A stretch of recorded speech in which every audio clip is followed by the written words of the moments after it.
Comment tu fais pour sélectionner les projets que tu concrétises? Est-ce qu'il va rester à l'état de projet,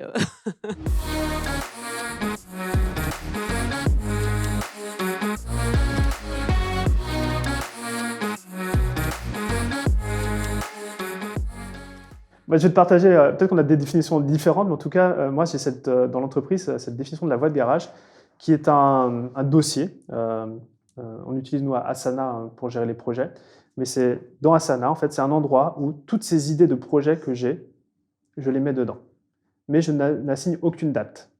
C'est-à-dire qu'en fait, à partir du moment où on met une date et un responsable sur ce projet, ça devient une to-do, ça devient un projet et on se sent obligé d'avancer. Donc moi, j'ai ce réflexe d'être plutôt patient. Je ne veux juste pas oublier cette idée-là, donc je la mets ici. Et toutes les 2 semaines, dans mon agenda, j'ai 1 heure pour moi où je revisite cette liste-là.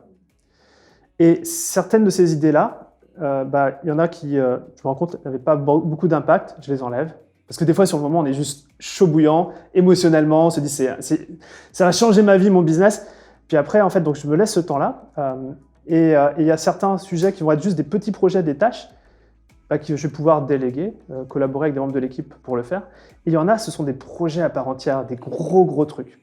Et dans ce cadre-là, en fait, je les mets dans cette liste de projets que je vais revisiter chaque trimestre. Donc là, on parle un petit peu de pulsation, de pulsation temporelle avec laquelle on revisite les idées.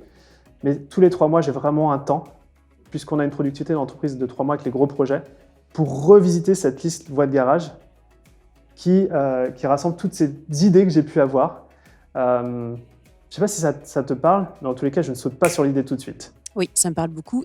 Tu fonctionnes de la même façon par rapport aux propositions de partenariat, Quand on a une demande de contact pour un partenariat, une interview, ce genre de choses, on a certains critères pour savoir si oui ou non, en fait, on va accepter le partenariat ou non. Des fois, on peut être tenté de dire oui, mais comme les critères sont assez bien définis, ça me permet de dire de choisir ou de décider pour un partenariat.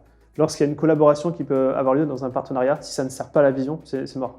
Genre, c'est peut-être même le premier critère du truc. Parce qu'on peut après très vite tomber dans le syndrome de l'objet brillant et de se dire ah oui. Mais en fait, je me suis rendu compte que plus on dit non, et c'est d'ailleurs peut-être Steve Jobs qui dit ça, et qu'il était plus fier des choses auxquelles il a dit non qu'aux choses auxquelles il a dit oui. Je crois que c'est une des habitudes de l'entrepreneur, c'est de savoir dire non, en fait, tout simplement. Et de savoir pourquoi on dit non.